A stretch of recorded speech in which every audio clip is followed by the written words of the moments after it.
Welcome to the Soulful Connections podcast. We are a community, sacred space, sharing intentional conversations that serve as medicine, supporting our spiritual path, embodiment, transformation, and healing with integrity. Let's dive into our hearts and truth. Hi, my name's Natalie, and I'm looking forward to connecting. Thank you. And welcome. You know, in sitting with this conversation, I was going to take my time and write it all out and make sure I got all my thoughts and make sure it was just so. And the more I sat with that, it didn't feel right, you know? I didn't want to curate a perfect conversation. That's not what this moment is calling for. This moment requires us to show up.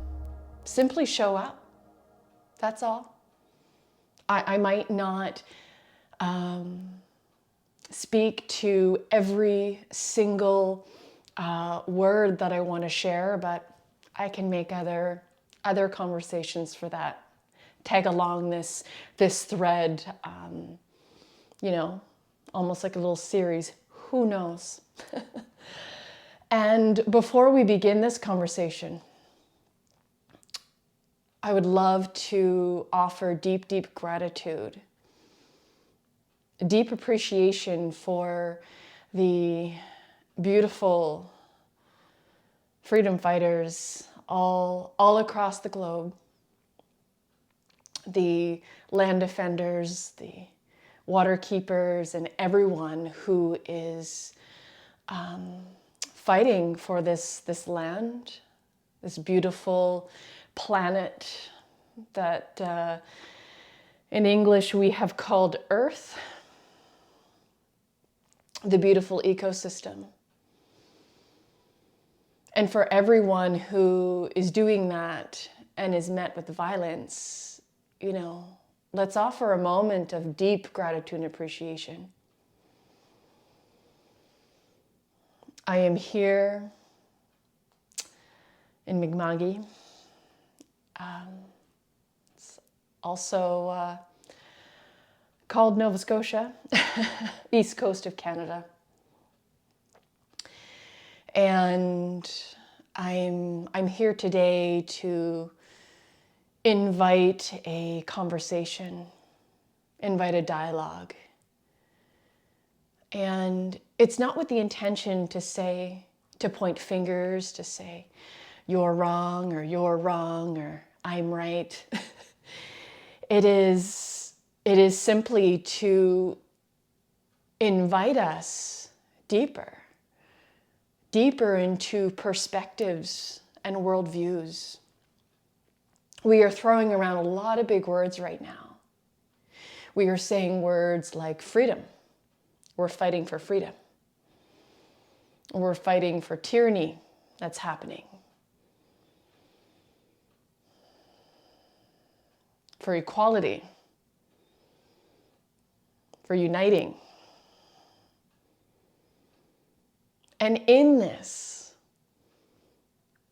I would like to make a few observations. This unity and freedom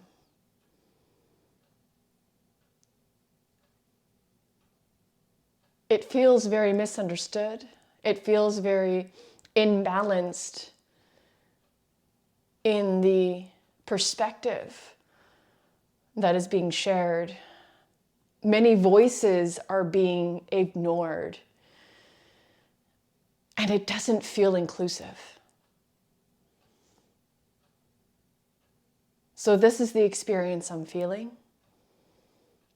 and here's why. Let's talk about why. I'm here to get uncomfortable. It's going to be messy. I'm not going to say it perfect. I'm going to say some wrong things. I'm also going to say some things that a year from now will be completely different and evolved because my worldview and my perspective and lens is continuously changing. That is the effort that I am putting forth here.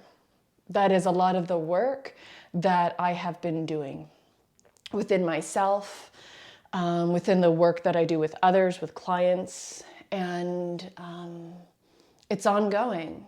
It's really ongoing. And so the hot topic that people are getting very triggered by is our recent events here in Canada. Like, what the fuck? You know?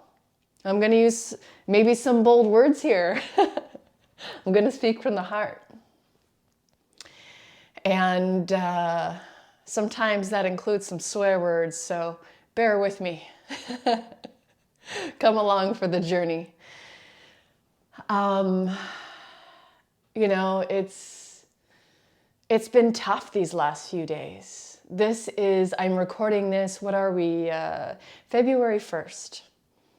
So we're just a few days in to the convoy movement, a movement that many have jumped in on, you know, making it their own, thinking it's something and not understanding the full picture and the full worldview and perspective of what it means to hop on the convoy train. And I am all about protesting. I am all about speaking your rights, speaking your truth. Yeah, go have a peaceful protest, please. Whatever that is. If you're protesting the mandates, if this is you, yeah, go protest the mandates. Absolutely, 100%. I'm not here to argue that. I'm not here to say you cannot do that. I am all for that. But there is also critical thinking here. Because when we insert ourselves into a movement, I should say a protest. So technically it's a protest. So the movement that the convoy engaged is the anti-mandate movement, which is under the umbrella of, you know, the buzzwords of freedom and tyranny, unity and equality. And then the protest itself was the convoy, which was organized. We all know the type of people that the organizers were. This cannot be argued anymore. These are facts. There are live footage and video of the leadership of this convoy speaking openly about the genocide against white people and needing to make Canada white again. So don't argue this. This is no longer an argument. This is no longer lies. This isn't fake news. This isn't actors in propaganda that the government inserted. Because the reason why I know this is because there are real live people reaching out, screaming for help. Their lives are now in jeopardy. They are now unsafe and in danger because we've allowed these voices of white supremacy to rise and fuel a fire. And that fire is now attacking activists who are anti-racist. They're attacking them through the internet and multitude of other ways. Very, very violent language, and they are scared. I am also worried for their safety. Some of these are close friends. You know, this is traumatizing, this is terrifying. And I have seen the screenshots of all of these words. Police are obviously engaged and contacted. But, this is, we can't argue that fact. And so in saying that, there's a few things to consider. And I received a lot of flack in the spiritual community. I've been in the spiritual community for many years now. I'm a yoga teacher, amongst other things. And so I'm part of that spiritual community. I've inserted into, there's a lot of New Age folks that I commune with. And I got a lot of flack and a lot of shit. They were very upset when I brought up racism. They said it was very divisive and it divided us. That it created a wall. And the other thing that I was told as I spoke out, I've been canceled. I've had clients leave me. I've been canceled by people in my community. That's fine. I really don't want to sit at the table with folks who are in alignment with that thinking anyway. But it is mind-blowing to say you're for unity and equality and not even listen to the voices of folks who have been fighting tyranny and freedom for not only their lifetimes, but this has been ongoing for generation upon generation upon generation for years and years. And we didn't even listen, right? The spiritual community, we didn't even listen. We're just so hyper-focused on our own hardship that we were willing to hitch a wagon onto that type of leadership and say, well, that's not what the movement means for me. I'm fighting mandates. Okay, good. Make another protest. Squash those voices by letting them do their own thing. Remove yourself from the convoy and create another protest that it involves all voices, that is co-created by people who have a deep, deep understanding of oppression, a deep understanding of freedom. And you really want to kick tyranny's butt? Give everyone basic needs like clean drinking water. That's how you fucking do it. That's how you kick tyranny in the ass. That's step one.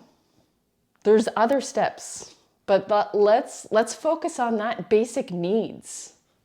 Basic needs. That's step one. Yeah. So let's take a drink. Well, water.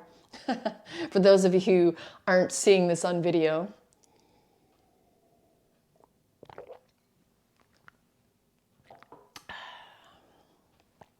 Yeah. And so it's hard. So the result of ignoring those voices has now put many people in danger, including children. And I'm not saying this to say, shame on you, or you did a bad decision. This is the reality of what is. This is the reality of what it's like to uphold oppression. Upholding oppression and these systems lives within our mindset, There's what I see and hear over and over and over on social media, on Instagram and Facebook and all those platforms is let's create a new earth. Let's start from scratch, new paradigm, create new structure. Okay, that's great. In theory, that's great when you say it. Where does it begin? It begins within. It begins with us understanding that we need to continuously broaden our lens. We need to sit and listen to all of the voices and include every voice in the new earth, not only our own. We need to begin to understand dismantling racism. Without dismantling that and decolonizing your mind, your body, your actions, everything, your values, your spiritual practices, decolonizing that. Without that, what you're doing is literally recreating the same earth. because a new earth without tyranny, that has freedom, that is inclusive, that is equal opportunity for all, requires us to be removed from the colonized mind. And in order to do that, we have to have really uncomfortable conversations. That requires us to do some work. I highly, highly suggest, that you not only read books and resources and listen to podcasts with activists and hear all sorts of different perspectives from different cultures, different communities, and but to also take courses and engage and interact with the work, engage in conversations, not only with your friends, but people who share those different color skin, That's very important. And those conversations can actually be very, very profound. And I've had the honor of engaging in these conversations. I've, over the past few years, enrolled in some incredible programs for decolonizing yourself and, what it's like to do that groundwork. And it wasn't easy. It was not easy. I felt so much shame and so much guilt. But you know what? That's nothing. Nothing compared. It's worth it. Isn't that worth it to no longer uphold oppression? To feel a little bit or maybe a lot of fucking guilt? But that's nothing compared to folks on the other side of that oppression that we're upholding, right? Come on now, think, let's talk, let's engage. And being in the spiritual community, I would like to address reciprocation, appropriation, this movement. So being in my worldview and my lens and sitting in the seat of the spiritual community, from my perspective, and it's interesting, there's been a lot of Black yogi activists, female activists, that have affirmed my curiosity through some data, which was very interesting, was a big support of the convoy were white spiritual women. A lot of white spiritual women were literally pushing forth and attaching onto the bandwagon of white supremacists. This is so, I don't even know the word. There's no word to describe how I feel about that. And how traumatizing that is to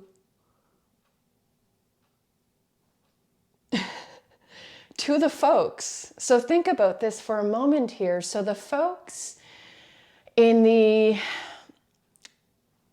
Indigenous communities, Black communities, of different cultures that you are utilizing their spiritual practices and cultures for your benefit. So for your benefit, meaning maybe you are a person who simply has a daily practice. Maybe you're doing yoga every day.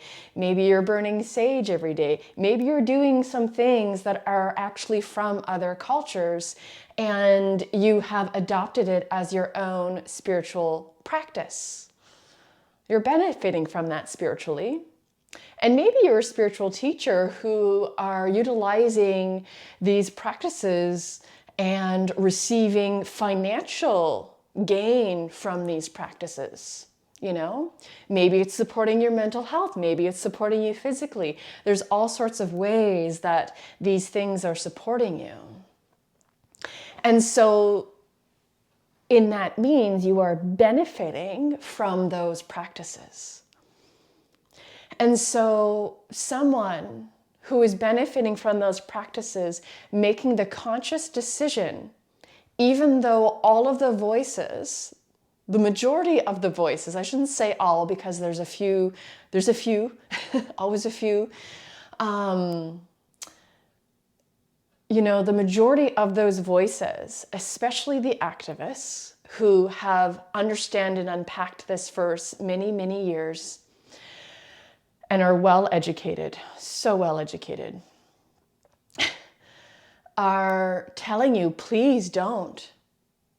This is harming us. This is appropriation. Find another way. Let's together find another way to protest the mandates. But hitching your wagon onto those leaderships with those ideas will cause us so much harm. And they were saying that's racist. If you're sitting at the table with racists and you continue to eat and sit at that table and go back to that table again and again, you're going to be labeled as such.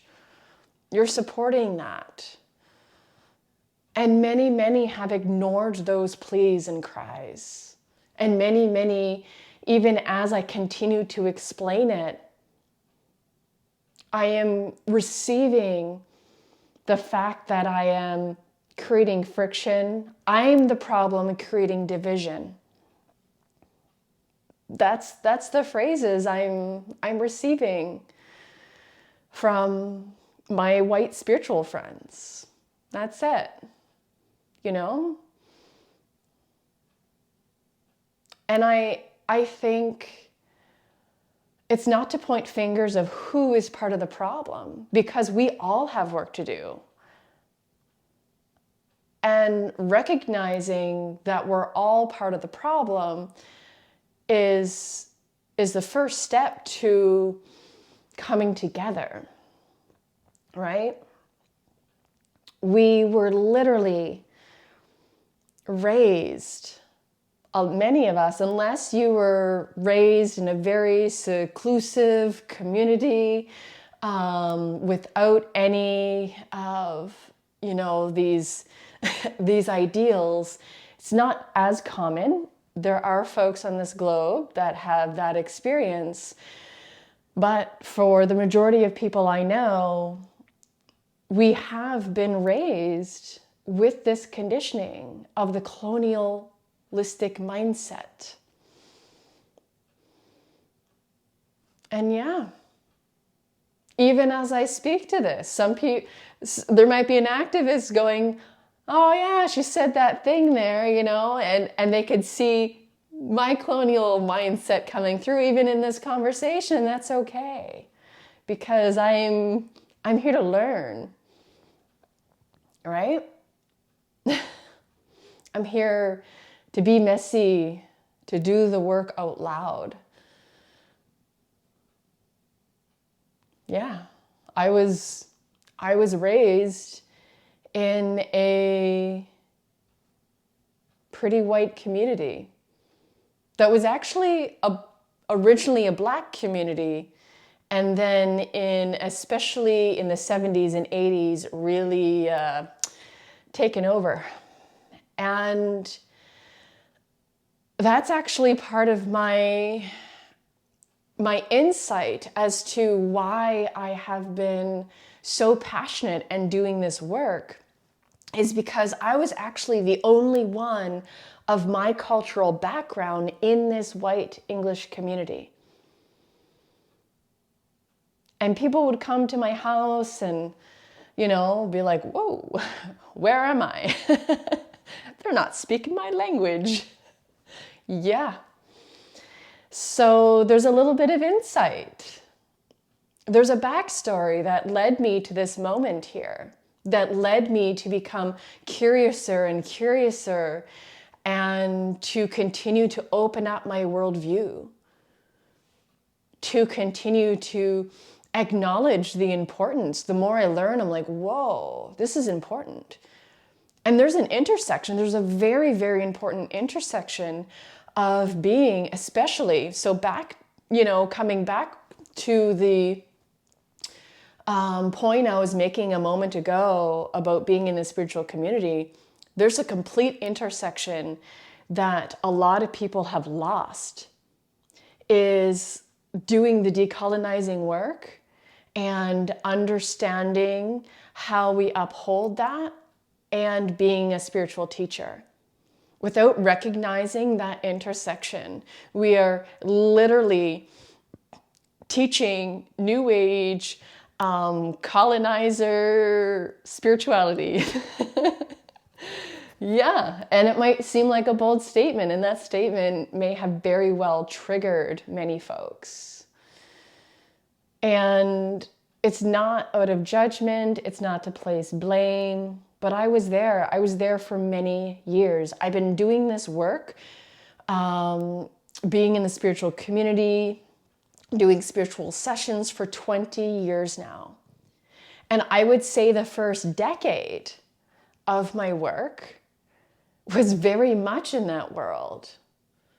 Even though I did have diverse teachers, I had teachers from all sorts of different backgrounds, I was still so stuck in my conditioning. I couldn't see it. And I was passing down those New Age teachings without the intersection of decolonizing and without really, really digging deeper into understanding what I was doing. And what happened was I actually, what was really interesting for me and what really broke me out of that lens and out of that worldview was my mental health. Something simply crashed and cracked inside of me because there was so much bypassing that I was doing, so much bypassing, that it was pulling me. Now I can see it was pulling me more and more and more and more for my truth. What I thought was getting closer and closer and closer, it kind of was and it wasn't. I was just simply bypassing. And I had to step out of offering services for like 2 years as I did some deep, deep, deep soul searching and figuring out why I was met with such a breakdown, with such a crash inside. I felt like I was falling apart, hit big anxiety, hit big depression. I don't even know how to describe that time in my life. It was really hard. It was a big dark night of the soul. I was being hit with every shadow. And so moving through those, the last 10 years, has really brought me into this beautiful lens and beautiful understanding, which I recognize I can't wait to, continue to remove this lens and go deeper, remove that lens and go deeper. And that's what we're here to do. That's the work.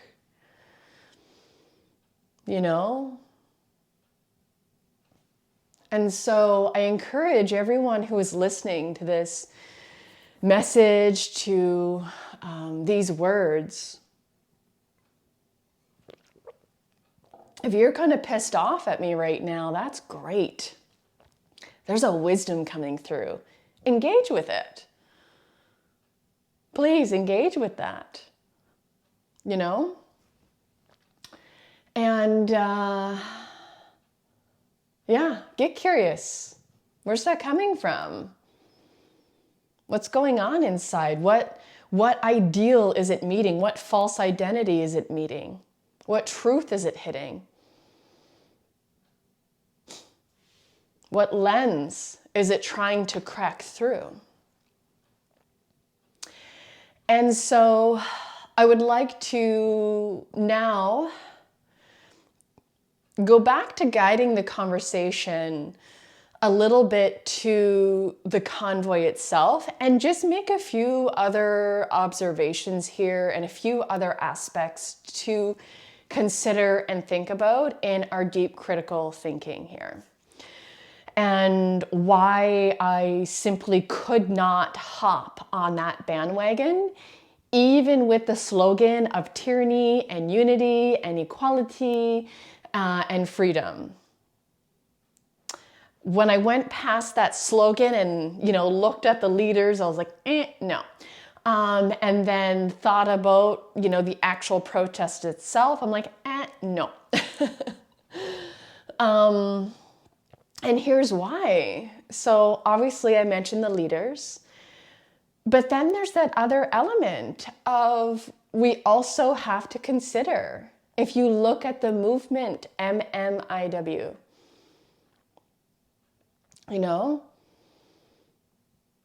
all of those voices who are sharing these stories, we need to do something, right? They're like, hey, look, no one's doing anything. All of these voices. And if you want to consider that for a moment, actually part of the sex trafficking industry, the trucker industry is where a lot of these women are transported, right? And so it is extremely triggering to affiliate that industry with freedom and equality and tyranny for some, because it can be extremely unsafe for a woman of color to be at a truck stop, to go get gas. She might not come home, she might go missing. And I think the statistics, what I last seen someone share, it's 1 in every 8 Indigenous women,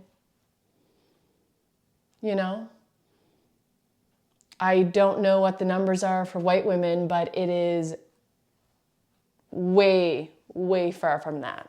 Like, chances are very slim that you're not going to be kidnapped and murdered. We also have to consider that. There's a lot of things to think about here.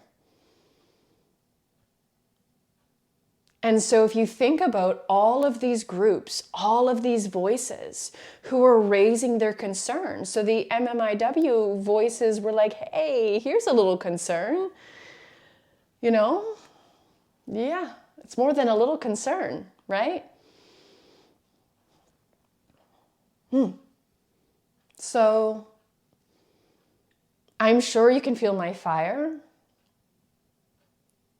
I'm not here to hold your hand. I'm not here to say, there. Of course I don't want to piss people off. Of course I don't, I'm a human too. I'm not like, gee, I want to piss everyone off by this statement, by this, conversation. But I really felt the need to share this conversation so that we could continue to open perspective. So that we can continue to use this conversation as a seed to take it even deeper. I want to hear from different voices. There are so many more aspects that I'm not touching on here, and I know that. It's going to take, more conversations, more time, but these are the highlights. These are the main points. This is what's coming through my heart at this moment in time. And I really hope that what you're taking away from this conversation is that the invitation and seed that I am showing up with is, how can we do better? How can we be better? How can we be better allies? How can we be the embodiment of which we speak when we say Black Lives Matter, all children matter? How can we be the embodiment of that through each and every action and decision we make? When we say, yes, let's end tyranny, how can we truly be the embodiment of that? And what voices are we ignoring when we are thinking of what's affecting us in this tyranny? Because to end tyranny, we can't only think of how we are affected. We must consider every single voice.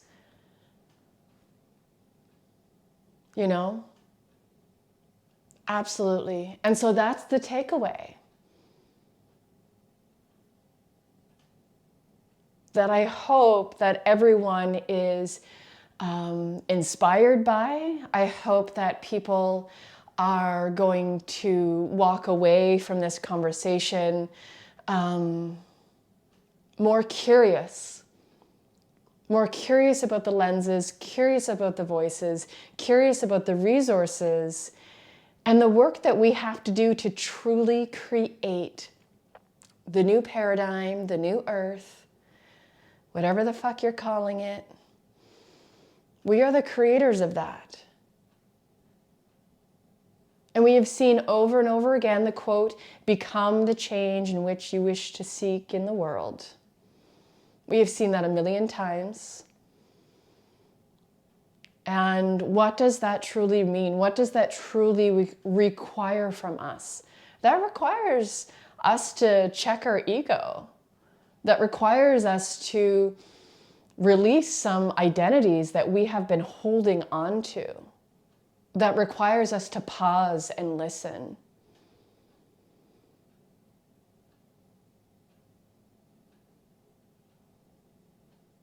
And that requires us to really have a look at our core values and do a little check-in, Are our actions aligned with our core values? Are they?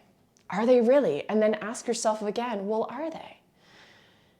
If all of these voices over here are saying, hey, can you please check in? Check the fuck in,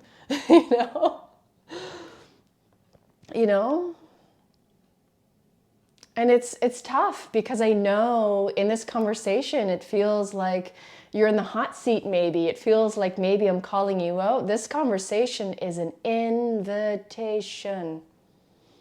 Invitation. Call yourself in.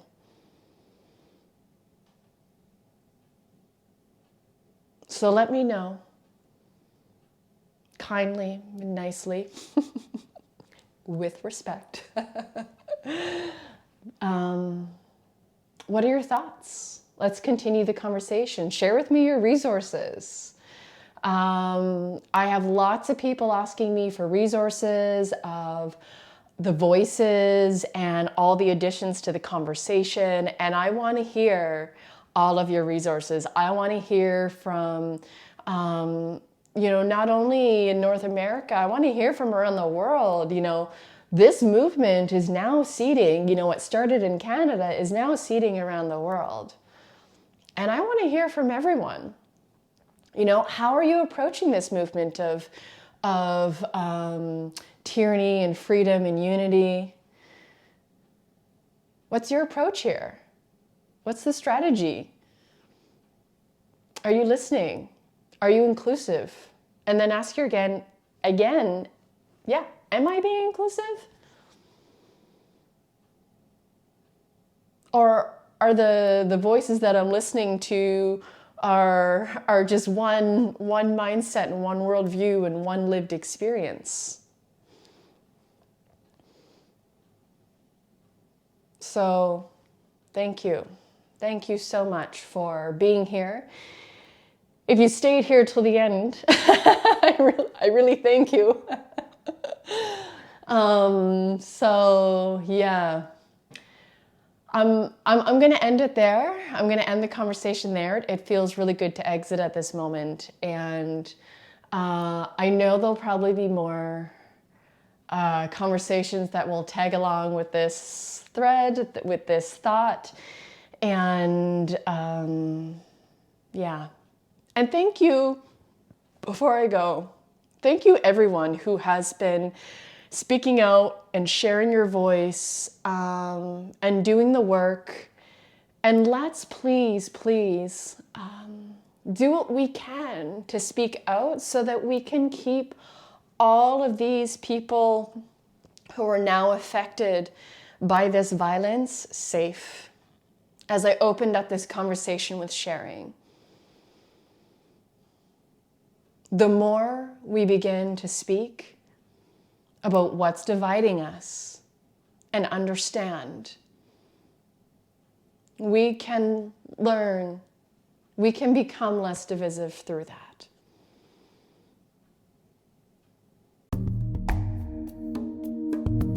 Thank you so much for joining in this conversation, and thank you to the community for being here and inspiring to share more.